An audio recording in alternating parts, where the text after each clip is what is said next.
Lisa Packard. Shipley. I think I've known you for like 5 years, 6 years, something like that. That's how long we've worked together in this office in some fashion or another. Yeah, that sounds about right, yeah. I'm going to go ahead and share a quick anecdote. And if I'm absolutely wrong, you will cut this part out. Okay. I seem to recall, shortly after becoming Facebook friends with you, there being it was around Christmas time, a picture of the Christmas tree set up outside. Oh. Is that, I'm not misremembering that. It was like a prank? Yeah. You know the elf on the shelf? Yeah.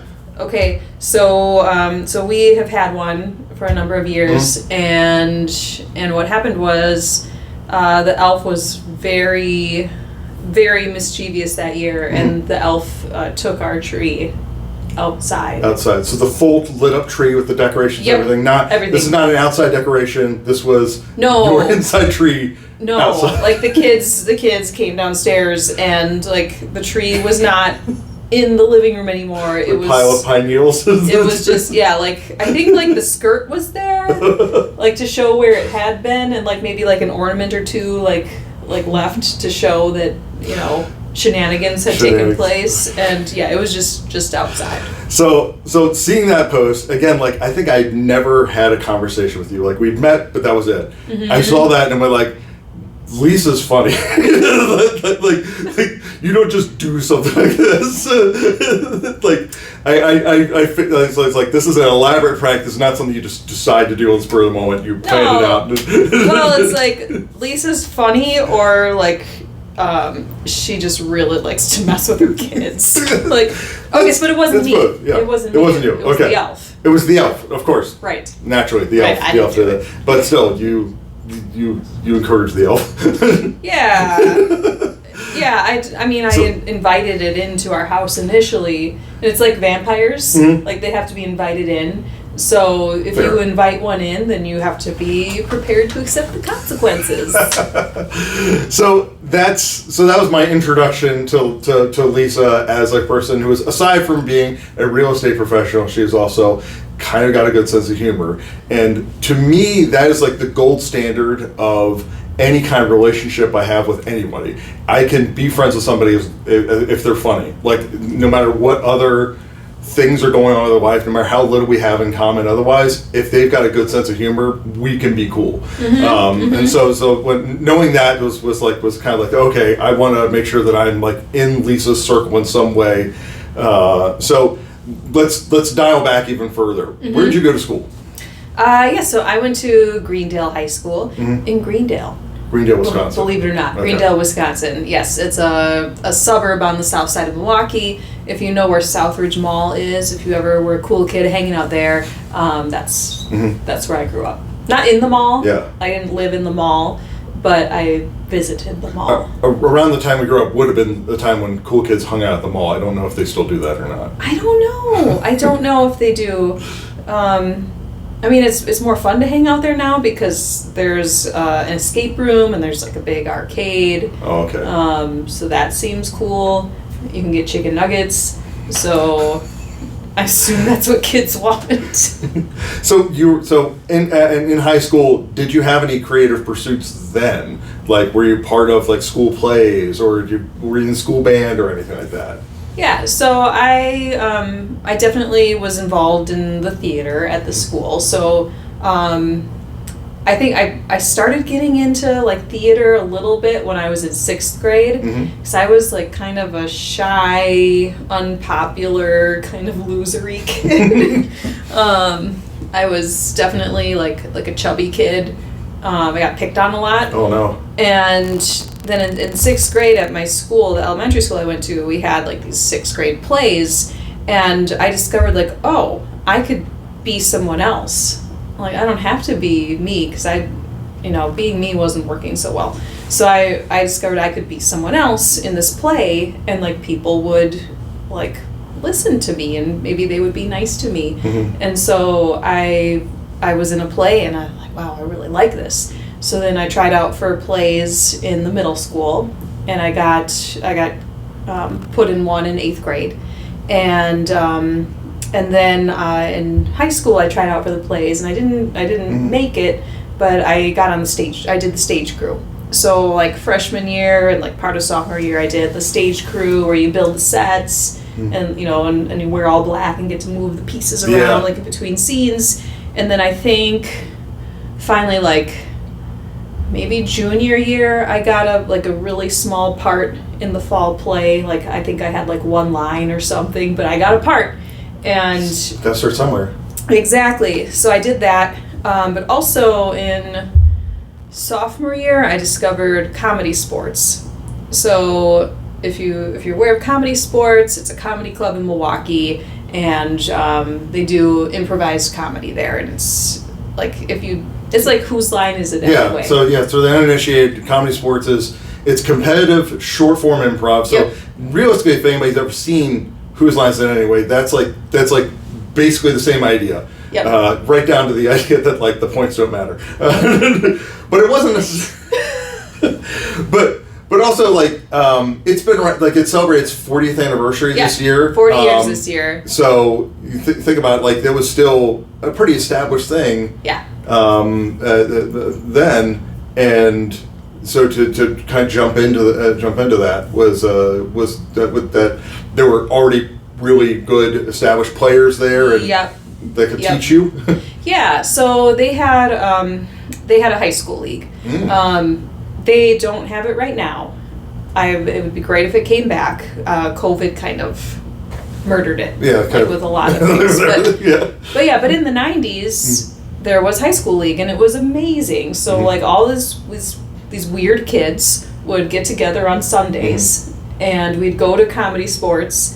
And our schools all had teams. Like we had our teams, but we'd all come together and we would warm up together and we'd learn games. Oh, so it wasn't just classes the way that somebody would take an improv class now. You actually had teams from different schools. Yep. So you would play. So Greendale High School play against another high school. Yes. Oh yes, wow! Yes. Wow. So we'd get together. We had professional comedy sports players. They taught us the games, and then we'd have matches against each other. So.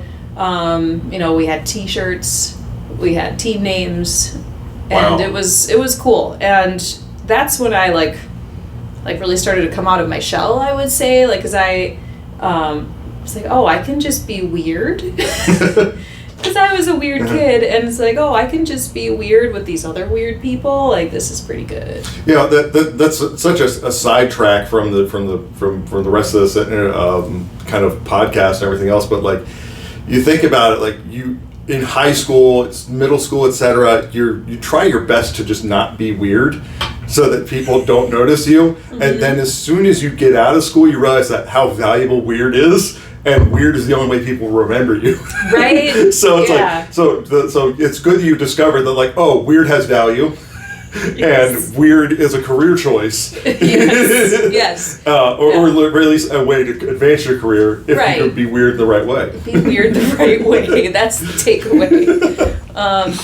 It was funny though, because comedy sports, our high school league team, like we'd have practices at school too. Like we'd go to the actual comedy sports on Sundays, but then we'd try to have a practice after school, and we were like the unwanted stepchild of school activities. Like we did not have an official practice space. We'd be like practicing somewhere, and like someone from the school would be like, move along, you can't do that here. So like you didn't have a dedicated classroom or auditorium where you could practice. You could find a quiet spot in the hallway. Yeah. And then it immediately would not be quiet anymore because we're like yelling. And somebody's coming through with the floor shining or whatever. Yeah, like just shining around us. But for a while we were in the wrestling gym mat storage room. Oh. It smelled terrible, and it was dark. It seems like a good place to take a fall though. Like if you're, it's like, at least the gym mats are here. Yeah. Yeah, like we probably picked up like skin diseases from being on them. But yeah, for a little bit we got to do that, and that was pretty good. Well, it's so now I'm seeing like this is why performance is so important to you. So you've been involved with comedy sports like since you've been in high school, so that this continued on through kind of like your adult years. Yeah, so after high school, I went to UW-Madison, and I felt kind of lost there. Like, it's so big, and I just went there because, like, oh, that's just where I'm gonna go. And I didn't have, like, a specific major I was going for or anything. I just took this random batch of classes. But something I did discover was, like, walking distance from the dorms on State Street was a Comedy Sports. Oh. And so There's not still one there in Madison now, is there? Okay. There is not. Yeah, Madison, Wisconsin had a Comedy Sports. They did. However many years ago. They had a little black box theater on State Street. And so I was like, oh, I'm kind of lost. Well, that's a thing I know. That's a thing I like. That served me well in the past. So they had classes there. So I took their round of classes, and that was wonderful. And they were very small. Like, it was a very small, tight-knit group of people, and, like, after classes, after practice, they would just, like, sit on the floor and play board games. Like, we'd play Sorry, which, was, like, a 4-person game, but there'd be, like, 12 of us playing, and we'd play, like, Team Sorry. Team Sorry. It's like, it's your turn to move on. Take turns for each person taking turns. Yes. So it was great. I loved it. I actually, I felt really comfortable there. And then I stopped going to UW-Madison because I didn't know what I was doing. It's, like, very expensive to be at a, big state school or any school and not know what you're doing. So, like, I'm just going to I'm going to go back home for a while, see if I can figure out what I want to do. But I loved Comedy Sports Madison, so I drove back and forth once or twice a week. That's about 70 miles. Yeah. Give or take. Yeah. From Milwaukee. Yep. To Madison. I was commuting to Comedy Sports Madison from Milwaukee for a while, and I did get promoted to a pro player there, and I played one show because it's like the commute just wasn't making sense, and they lost their space, so they weren't in their little black box theater anymore. They were performing at Pizza Hut. At Pizza Hut, and like at the landing of a set of stairs, because there was the stairs in this Pizza Hut, and no one there really seemed to want us to be there. We were just like, again, it was like being back at... Was Pizza Hut open during this time? Yes. Like, so they're taking orders? Yes. The guys are going out for delivery? People are there, like, but it was like an eat-in Pizza Hut. Okay. Like, I don't think they have those anymore. Not really, no. It had a buffet and everything. Was this near the campus? Because I can see... Yeah, it was... Okay, well, it makes sense if it's near campus. Yep. It was on State Street, okay, just like the other one. And so, like, it felt back like being back at the high school where it's like, no one really wanted us there, but here we are being loud. And people are like, I just want to eat pizza, but these weirdos are over here. So yes, I did perform in a show at Pizza Hut. Okay. That was my first ever professional comedy sports show. Wow. So that's crazy. And this is before you'd started a family. You're just kind of fresh out of college. Yep. And I'm sure there's like a gap in there. Like, when did you get your real estate license? At what point did you start there? Yeah. So I got my real estate license in 2013. Okay. So I'm here at the Pizza Hut in like 2001 or 2002. Okay. And then 2013, all right, I get my real estate license. So, and I know obviously you've been successful in real estate, et cetera, but again, just relating it back to what little I know, I think, you mentioned COVID before. I think one of the last things I did going out before we had lockdown, stay home, was a performance at Comedy Sports where you had just taken, I think, 102 or something like that. Yeah. It was a showcase because you had gotten back into it. Yep. Back into it here. So obviously you have this a strong foundation as a younger adult, and now you kind of like rediscovered it. Yep. Later, and I can totally relate because Lord knows I have plenty of creative pursuits that I put down for like a decade plus because I started a family. It's like, well, when am I going to have time to make YouTube videos and make podcasts and draw or whatever else I want to do? You're just trying to these two wild animals in my house. You're so busy keeping these small people alive that it is hard to like carve out that space for yourself. And they are a captive audience, which is nice because you can try out your worst jokes, and because they're so small, they don't know any better, so they laugh. No, they do. Like they don't laugh as much anymore. Oh, they're over me now. Mine too. So I say stuff, and they're just like, really. Really, Mom? So you've been a part of the Milwaukee Comedy Sports now for like about 5 years, give or take. Yeah. If I'm just dialing back to like when you started. Sure. Started at 101, 102. Yep. So it was kind of like getting back into it. Yep. Yeah, like it was just kind of forgot about it like during that hectic little kid time, and then all of a sudden like the kids are like they don't need me to like. Do everything for them anymore, and it's like, they can microwave their own chicken nuggets. They can, which is huge. So then, it's like, you know what, that would be, I did love that. It was fun. I liked that. And so, going back, it's like, I remember how to do this. Like this, I did, this was great. I loved it. And I went back into the classes, the workshops, then COVID hit. And that was sad, and I did a lot of puzzles, and then COVID eased, and in 2021, 20 years after my Pizza Hut show, you got back out. I got back out there. All right. Yeah, wow, I just realized that. 20 years elapsed between... Quite an anniversary. Between performing at Pizza Hut and... being added to the Milwaukee staff. Mm-hmm. But you're a fairly regular player there. I mean, they have a rotating cast. There's like what, like 30, 35 to 40. Yeah, depending on faces that are there. So one of the things I enjoy is like on a Thursday or Friday, I can see like okay, who are the 8 to 10 names that are listed every weekend, who's going to be performing, because and so like it's nice to see the Packard on there. I like it. But also like I'm getting to know a lot of the people there because I've been going to comedy sports too. But obviously you're doing more than just like whatever's on Friday or Saturday, because you need to practice the same way you did when you were doing those high school shows. Yes. How often do you practice for a pro comedy sports show? Sure. So there is pro practice every Monday night. Okay. Now I haven't made it to one for a while because they don't need to know that. Well, okay. Well, you go every Monday. I was doing something else. Because I work at another theater in Milwaukee too. Oh, okay. The Interchange Theater Co-op, which is also improv. And for Monday nights in the summer, I was a teaching assistant for a class there. So I was helping to teach this thing that I enjoy doing. So that was great.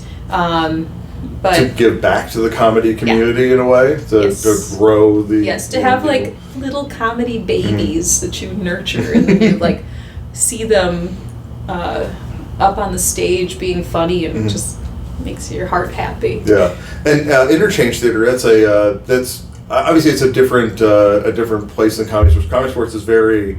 I don't want to say there's lots of rules, because certainly everything's good, but it's structured. Yeah. There's structure to every show. There's structure to how the games are played. There's structure. I mean, there's a referee who blows a whistle, so you have to follow at least whatever the referee thinks are the rules that give it. Yes, if they say that's what's happening, then that's what's happening. Right. So Interchange is a smaller theater, and it's more long form. Like you're not doing it for 3-4 minutes. You might be out there for 20 minutes in the middle of a thing. Okay. Yep. Yeah, it's very different. I'm on a couple of teams there, so I'm on a space themed, like almost like a Star Trek type spoof. I'm on a ship with some crew, so I do that one. I'm in a time traveling one where I'm a character from the 1950s, and I wear a costume. Like this I like because I can wear costumes. So with these, you're wearing a costume, you're playing a character every single time you get out there, recurring character. Yes. But it's not. There's not like continuity, is there? In the space show, there's a little bit of continuity. Okay. Yes.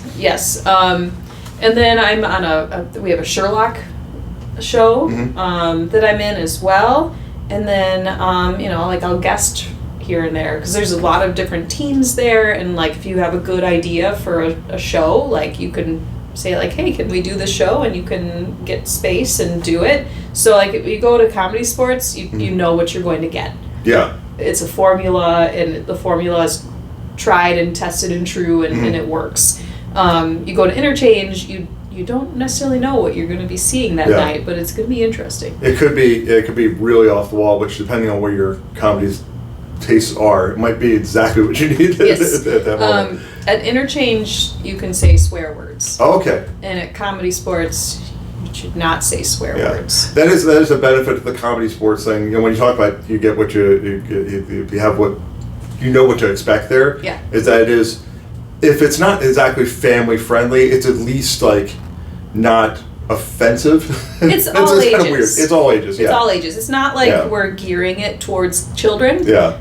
But it depends. Sometimes the jokes are very intellectual, even if they're kind of like dumb puns. Like, it requires a depth of knowledge that the 12-year-old's not going to have. Right. So you don't say, the F word. But on the other hand, that doesn't necessarily mean that's actually for kids.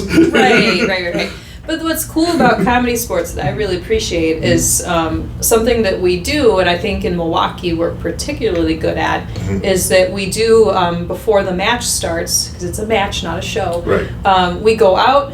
If you've been there, you've seen us. We put on these paper hats and we go out and like sell stuff before the show. We call it vending. So we go out there, and the whole purpose of vending is to see who's out there. Like, what kind of crowd do we have? Like, are they interacting with us? Are there children? Are there teens? Are there old, elderly people? Like, is there a work group there, or like a bunch of college students? So like, go and watch out for these people. Is there a bachelor party, a bachelorette party? Like, who's here tonight? And what kind of show might they want? So that's the whole purpose of us going out there. If you've been there, like it's jokes and stuff, but also we're looking at you. Like, who are you? What might you like tonight? I like the vending bit, because someone will have like a legitimate like candy or whatever, and then somebody's usually selling something made up, or like something invisible or whatever. I don't recall if this was you or someone else, but I remember one time I had a candy bar in my pocket. And when the person came out with candy, I said, "How about a trade?" I gave them what candy bar that I had and took one from their box. And it's like, don't normally get to like, but it's like I knew the bit was coming. I didn't put that candy bar in my pocket; just happened to have. Okay. It's like a bag of Skittles or Twizzlers or something like that. It's like, oh yeah, I'll just trade it for quality. That's quality candy. You weren't like turning in like a little roll of like Smarties. Yeah, it's like Smarties for the Reese's cups. No, we're not. No. Absolutely no not. No good exchange rate there. No, but that's okay. Yeah. Is there? So we know like what's off limits for the theater. Obviously, like you want to make sure you're at the height of your intelligence, as they say. Is there anything like that's like off limits for you? I mean, you're comfortable like doing physical comedy. You're comfortable doing like the puns and things like that. It doesn't necessarily be something you're uncomfortable with. So it's like, well, what is your limit? Do you know what that is? Well, I don't know. Well, I guess I don't know. How do you reach your limit till you're there? Yeah. But I guess I really do prefer the all ages mentality, and I'm not somebody who like drops a lot of swear words in her actual life. Like it's not like I have a problem with it, but that's just not who I am. Yeah. So I really appreciate and I'm very comfortable performing at comedy sports, because I know that's just not going to be a thing that comes up. Yeah. So I don't have to worry about it, because if I do use one, like it's not like I would never swear, but when I do, like I don't want it to be like cheap and like for a cheap laugh or anything like that, or just for like shock value. So like if I am swearing, it's probably because I just stubbed my toe so bad. so bad. And what about like your performance styles? Now, I think I've heard in a bit you sing. I don't know how often you sing otherwise, or if you've ever done musicals or anything like that. Is that like within your realm of comfortability? Oh, I love to sing. Yeah. I'm if you ever see me like in my car, like if you pull up at a stoplight and I'm next to you in my car, I'm probably singing. Okay. So I'm a car singer. I love improvised singing. Like, I love to make up a song on stage, on the spot. Like, that is very fun for me. And I have never been in a musical. I am not a great dancer. I will try. I think I can do it, but I haven't done it yet. But I love to sing, and I did get to sing in a play last fall when I played a talking dog, and I got to sing. That's good. I do recall that. Yes. Yes. You also swore a lot as the talking dog. I did swear a lot. But that was the dog. That wasn't Lisa. That wasn't me. I didn't choose like. That was Sylvia. This was Sylvia. That was the dog. That was probably the most swear words I've ever said in my life. It was a shock as an audience member who knows you. Yes. It's like, yes. I knew you cursed like once, and then you did like about 57 more times, and it's like, oh, okay, I know. That's what kind of play this is. I said curse words. I sang in English and French. I peed on a rug. Just pretend. Just pretend, yeah. It was mimed. Yeah, I mimed. Yeah. Wasn't that kind of show. No, I got to wear a tutu. Like, it was pretty good. French, do you speak any French, or was this something you learned for the play, just phonetically? Yeah, okay. We had a musical director who was fantastic, and she, like, broke it all down phonetically for me and worked with me on it. Do you have any other foreign language experience or anything like that? I took Spanish in high school. Spanish in high school. I'm always, like, amazed by the idea of, like, anyone being able to have, like, an audience, like, outside of English, because like I feel like so many, especially when you think about the puns, they're all very dependent on a knowledge of the English language, and none of that translates outside of English. No, you know? No. No. So the only thing that would work there is the physical comedy, because like, oh, well, there's no words. It's like, right, pratfall. Yeah. No, so I can understand a lot of Spanish, but I don't retain enough to like speak very much of it. But like if I'm out in the real estate world and I've had Spanish speaking clients before, and I've been at home inspections and I hear ventanas, like I know they're talking about the windows. That's good. I can't get some nouns. Yeah, puertos, doors. Doors and windows. At least all of us carry supercomputers in our pockets that can translate stuff now. Yeah. It would have been a lot harder 20 years ago. Mm-hmm. So you've got a demanding job, obviously. Like real estate, I always joke it's like it's a 80-hour a week job. You get to pick which 80 hours. Right. But right. You do get some control over it. So how do you have advice for somebody who has a demanding job like real estate, but still wants to have like creative pursuits? They still need an outlet. Yeah. Well, and that was my goal, because when I came to Keller Williams, which is where we are right now, at the end of 2018. That's when I came. I think that sounds right. Yeah, that sounds right. My goal was to figure out how to have time for myself, because at that time I was doing everything myself. So I was a very busy agent. I was doing well. I was selling a lot of homes a year, and I was doing every single aspect of each transaction all by myself. So I was drumming up the business, and then I was, handling every detail from showing them the houses to like filing all the paperwork, reminding them, like to activate their electricity. Exactly. It's all these little things we don't think about, take for granted. Right. But like to someone who's moving, it's everything. It's everything. Yes. It's so important to them. Yep. So I was doing everything, and I was, I was finding that I was staying up till like 11 o'clock at night on my computer, like catching up with things, and I didn't feel like there was very much of me happening. It was just like I was totally absorbed in work, and it was to the point where like I didn't go on vacation with my family. They took a road trip without me. Oh wow. Because like I couldn't get away. And so that was a problem, and I missed out on some things that my family did. And so like that was like, okay, I need help. And so I came to Keller Williams. I learned some things. I got some leverage, which is something huge that we talk about here. Yeah. I hired an assistant. And, she started taking some things off my plate, but I needed even more help. So then I, hired another agent to be on my team, and that was good, but then it was hard. It was hard to keep an agent for very long, because I was handling the listings and they were handling the buyers, and the buyers just take more time. Yeah. And so eventually, I went through 2 different agents who were they were great, but they were like, oh, this just isn't for me.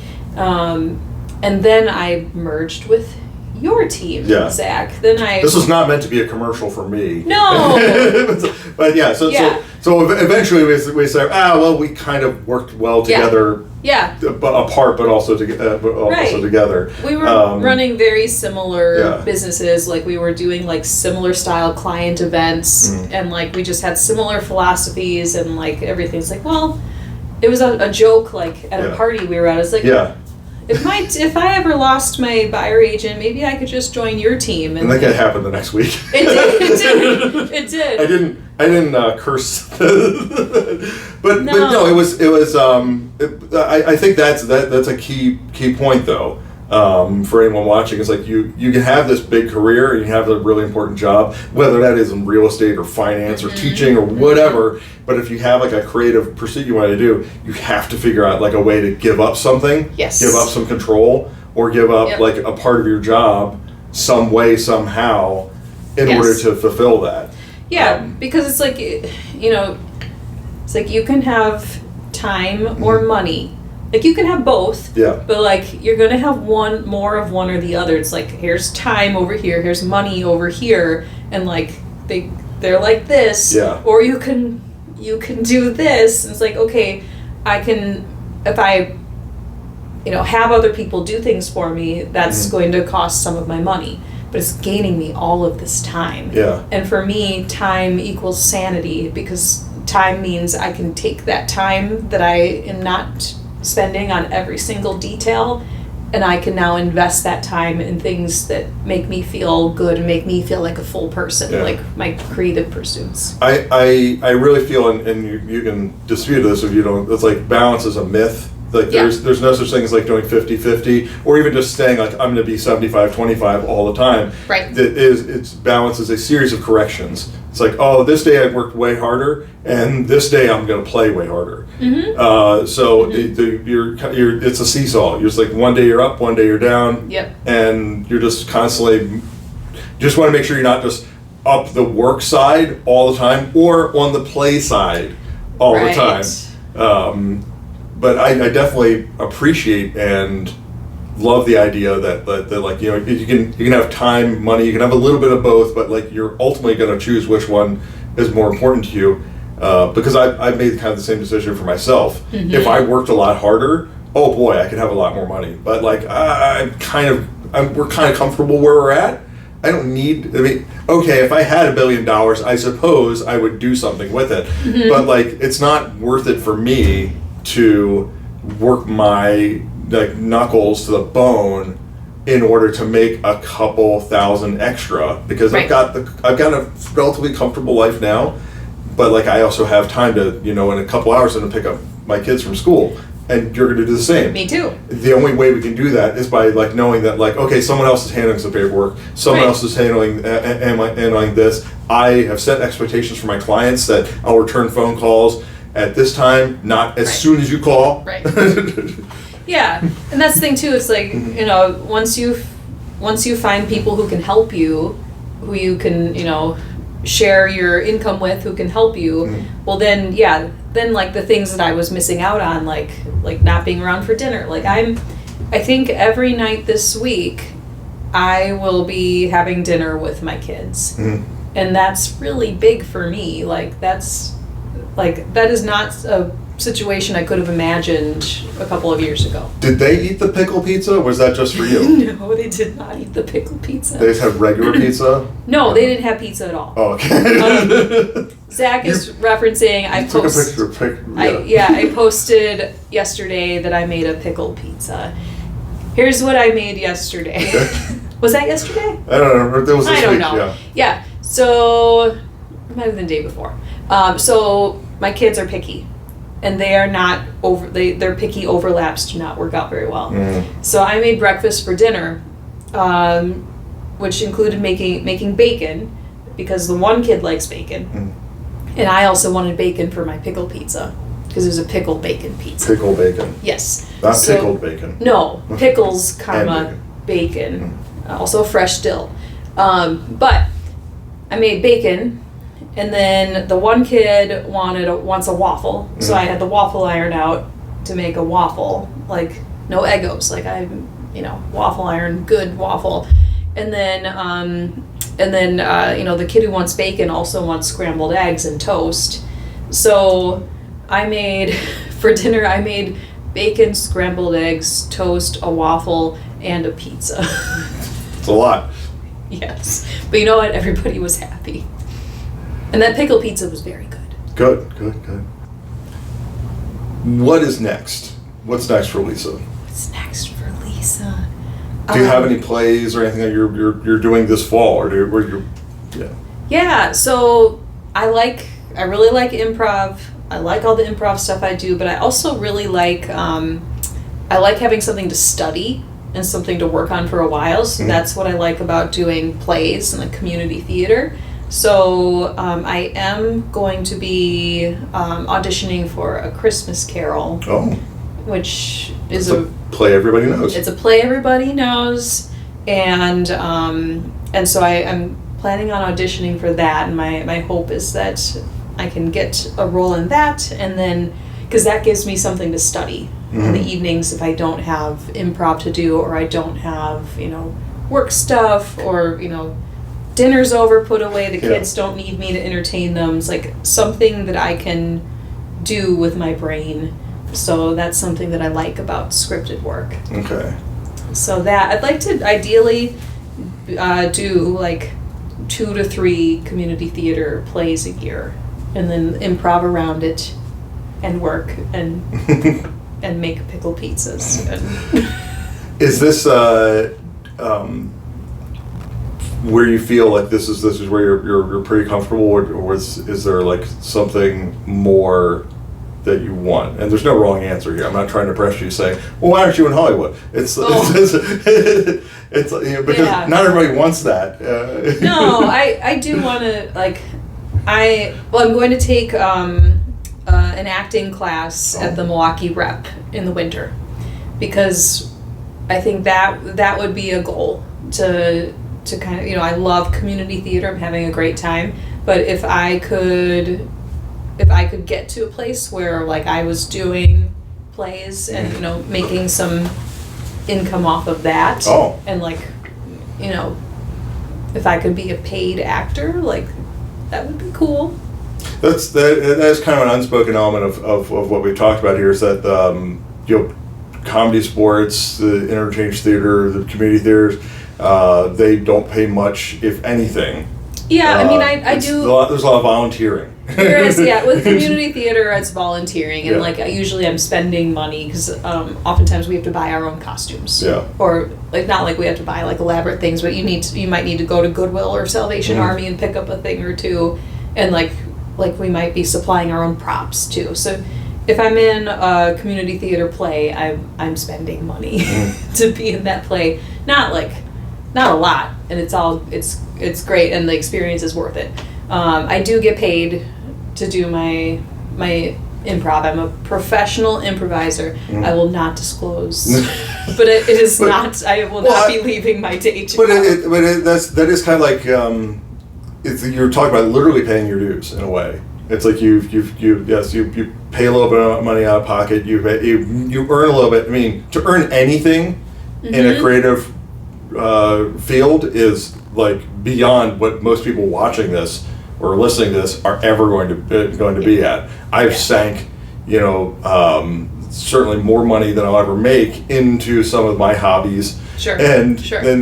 And most hobbies that people have are not income generating anyway. So it's true. So it's hard to even say like, how come I don't make that much money? It's like, but you're having the time of your life doing it. So yes, because that's not what it's about. Yeah. Like, I don't do improv or theater for the money, but if I was if I could, do it more professionally, then I might start to automate or give or share even more of my workload here and do that, do the creative pursuit more. Yeah.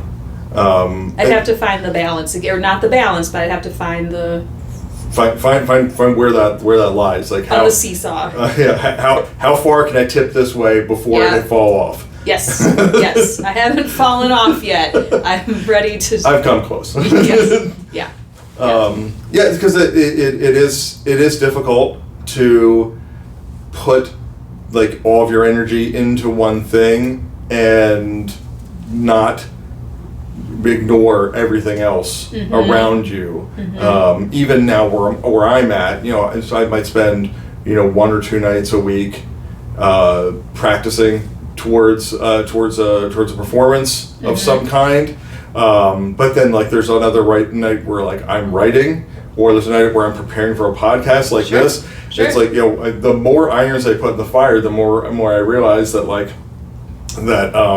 I don't know what I'm doing. Because like a smart person would say, no, I'm going to pick one thing. I will do just improv. I will do just stand-up. I will do just podcast. I will do just writing a thing. Instead, I'm doing 4 things. Yeah, but I think that's common. Yeah. I do, because like when I look at a lot of the people in the improv scene, like there is a lot of them like also do stand-up or also do scripted work. Yeah. Or also do this or that. So it's like. It's common. I suppose. I guess maybe I could correct myself. I should pick one thing to get good at before starting the next thing. There you go. Yes. So that would be my advice for anyone. It's like pick one thing, get good at one thing, and then move on to the next one. Yes. Doesn't mean you can't do it. It just means get better at it. Yes. Get better. Get better at it. Yeah. All right. So thank you very much for joining me for the pilot episode of this podcast, Lisa. If someone wants to find you, they can find you at Comedy Sports in Milwaukee. They follow the Comedy Sports Instagram or Facebook pages to see when your name appears. Yep. Maybe if you see my name, go there. I don't live there. Don't just go there looking for me. And if you go midday on like a Wednesday, you're probably not going to be. I'm not going to be there. There'll be one person there, maybe 2. Yeah. It's not. Yeah. Don't go there just randomly. Comedy clubs midweek, midday are not known for being real busy. No, but I might be there. I might be at Interchange. I might be selling a house. I might be making assorted short order cook type foods at home. I could be any of these places. That could be another career for you. You could DoorDash weird pizzas. I don't know. I guess I'll consider it. We'll see. Like that's like plan Y. Okay, so not plan like B, alphabetical. C. Okay. Like it's pretty far down there. I don't actually like cooking that much. All right, but by the time I see you next, hopefully we'll figure out what plan Z is. Yeah, I'm reserving that. Okay. All right. Thank you again. Thank you, Zach. All right. I think that's good. Yay.